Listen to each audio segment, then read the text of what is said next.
Assalamualaikum warahmatullahi wabarakatuh. Perkenalkan nama saya Nila Ziza, mahasiswa pada Universitas Riau, jurusan Sistem Informasi Generasi 23 kelas 2 SIB. Jadi pada video kali ini saya akan membahas mengenai penerapan view binding, kemudian ada atribut komponen, kemudian ada penamaan research, selanjutnya ada navigasi antar activity. Sebelum kita masuk ke topik-topik yang sudah saya berikan, sebenarnya kita masuk ke topik view binding terlebih dahulu. Nah, jadi apa sih itu view binding? View binding adalah fitur di Android Studio yang digunakan untuk mempermudah akses komponen ke komponen tampilan atau view tanpa perlu menerapkan atau menggunakan find view by ID seperti ini. Jadi kita tidak perlu nih menuliskan seperti ini panjang lebar menggunakan find view by ID untuk agar menghindari null pointer exception, dan juga kita bisa mengakses langsung ID tersebut, ID yang ingin kita tuju. Nah, cara mengaktifkan view binding ini kita perlu ke Gradle script, kemudian build Gradle yang mobile apps, kemudian kita tambahkan build feature view binding sama dengan true di dalam Android. Oh ya, di video kali ini saya akan membuat sebuah aplikasi yang sesuai dengan tema yang sudah saya ambil, yaitu Yellow Fit Kitchen Apps, di mana alurnya itu pertama saya membuat sebuah onboarding, yaitu menampilkan logo dan juga nama aplikasi saya, kemudian baru diarahkan ke halaman login ketika diklik, dan ketika saya klik login maka akan menampilkan aplikasi untuk menghitung luas dan juga keliling pada menggunakan. Nah, jadi untuk menampilkan onboarding itu kita akan pergi ke main activity. Pertama kita lihat dulu layoutnya. Layout. Nah, seperti ini. Nah, jadi ini saya beri nama ID-nya itu main. Lanjut kita pergi ke main activity. Nah, untuk mengakses atau mengaktifkan view binding itu, setelah kita meletakkan di build Gradle, kita pergi ke main activity-nya, kemudian kita buat private let init for binding, kemudian kita arahkan ke layout yang ingin dituju. Karena saya ingin membuat di main activity, maka layoutnya itu kita buat sini activity main tanpa underscore, kemudian kita tambahkan binding. Kemudian di sini kita tambahkan lagi binding sama dengan activity main binding, inflate layout inflator, set content view binding .root. Nah, kemudian di sini kita gunain bindingnya untuk mempermudahkan kita, dimana kita akan membuat binding. Kemudian kita masukkan ID-nya, karena tadi saya buat ID-nya itu adalah main, maka di sini saya buat main. Kemudian set on click, ketika saya klik maka akan diarahkan ke halaman login. Mungkin itu untuk pengenalan binding. Kita masuk ke topik kedua, yaitu pengenalan atribut komponen. Nah, jadi atribut komponen itu adalah seperti CSS pada website, dimana digunakan untuk mengstylish aplikasi kita. Sebagai contoh, kita pakai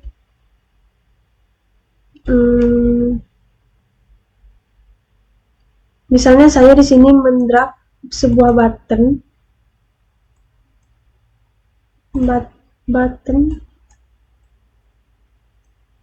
Nah, sebagai contoh di sini saya mendrag sebuah button, dan di button ini ada yang namanya wake, width, dan height. Nah, di sini ada web content, dimana kenapa kita menggunakan web content? Karena web content ini akan menyesuaikan besar atau lebar dari button tersebut mengikuti tulisan teksnya. Misalnya di sini kita tambah button menuju login. Nah, tunggu kita kecilin. Maka untuk button itu akan menyesuaikan isi dari teksnya. Dan juga ada di sini menggunakan match parent. Nah, kalau match parent ini ukuran dari buttonnya itu akan memenuhi ruang dari parentnya. Dan masih banyak lagi penggunaan dari atribut seperti ada layout margin horizontal, kemudian ada padding vertikal untuk misalnya nih padding horizontal misalnya 10 dp. Nah, padding horizontal untuk dalamnya ini. Padding vertikal 100. Nah, maka akan paddingnya itu berjarak 100 dp untuk menuju ke atas. Ya, kita berikannya dulu. Kemudian tidak hanya itu, kita juga bisa mengatur besar teksnya. Contohnya text size 10. Maka teksnya itu menjadi kecil. Ketika kita ubah menjadi 50, maka teksnya akan menjadi besar. Dan masih banyak lagi, ada juga background tint untuk mengubah warnanya, misalnya black. Nah, maka akan berubah menjadi black. Dan juga ada text color. Nah, maka tulisannya akan menjadi black, hilang ini. Dan masih banyak lagi. Kemudian kita bisa menambahkan gambar di sini dan juga menambahkan tulisan. Sebagai contoh, kita akan membuat gambar. Nah, kita akan meletakkan sebuah gambar di sini. Karena saya sudah menambahkan gambar sebelumnya untuk menambahkan sebuah gambar, kita harus meletakkan gambar itu di bagian folder res yang drawable. Kemudian di bagian palette kita cari di widget, kemudian image view. Nah, di sini kita pilih nih gambar apa aja yang mau kita masukkan. Sebagai contoh, saya akan memasukkan logo ini. Nah, maka logonya sudah ada di bagian kanvas kita atau layout kita. Kemudian kita juga bisa menambahkan font sebelum kita menginstal saat kita baru menginstal Android Studio atau folder atau aplikasi di Android Studio itu belum ada yang namanya folder font. Jadi kita harus menginstal terlebih dulu dengan mengklik new, klik kanan, kemudian new, kemudian Android Research Directory, kemudian bagian value ini kita ubah menjadi font. Nah, kita karena saya sudah ada font sebelumnya, folder font, maka ini kita cancel aja, kemudian kita buka font. Nah, kemudian untuk mencari font-font yang kita inginkan, kita bisa membuka Google Font. Kita tunggu. Nah, kita pilih font yang kita inginkan, kemudian get font, kemudian kita download. Karena saya sudah ada sebelumnya, saya tinggal buka di download, kemudian Poppins. Misalnya kita mau yang black, yang inilah Poppin italic. Poppin italic, kita paste, kita ubah namanya jadi lowercase. Poppin italic, enter. Nah, maka untuk fontnya sudah ada di sini.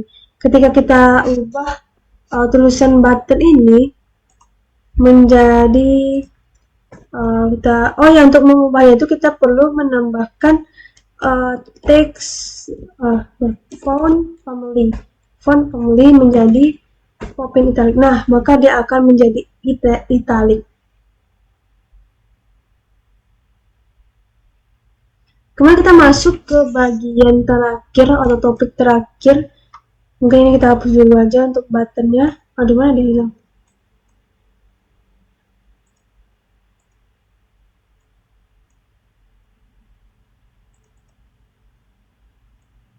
Nah, ini kita hapus saja. Nah, ini kita pergi ke ini, kita pergi ke ketemuan 3 halaman login. Nah jadi untuk navigasi antar activity itu sama, kita menggunakan binding untuk mempermudahkan kita agar tidak terjadi error ataupun sebagainya. Nah, di sini kita menggunakan binding terus button login. Karena kita menggunakan button login untuk berpindah ke halaman selanjutnya. Dan ID yang saya gunakan itu button login. Ketika kita klik, maka kita akan melakukan intern atau berpindah ke halaman second activity. Nah, second activity ini dipanggil berdasarkan activity yang ingin kita kunjungi. Ketika kita run aplikasinya, nah seperti yang saya bilang tadi, bahwa di aplikasi saya ini saya menampilkan sebuah onboarding yang menampilkan logo saya, yaitu Yellow Fit Kitchen, dimana ketika saya klik maka akan menuju ke halaman login. Saya klik. Nah, di sini ada logo saya dan juga inputan username dan password. Jika saya input username dan password, nah untuk inputan password sendiri, dia langsung menyembunyikannya ke dalam bentuk bintang-bintang agar tidak bisa dilihat oleh orang lain ketika saya sedang menginputkan password. Kemudian saya login, maka langsung akan diarahkan ke bagian aplikasi menghitung luas dan keliling. Mungkin sekian aplikasi atau video yang bisa saya sampaikan. Apabila ada kesalahan, mohon dimaafkan. Wabillahi taufiq wal hidayah. Wassalamualaikum warahmatullahi wabarakatuh.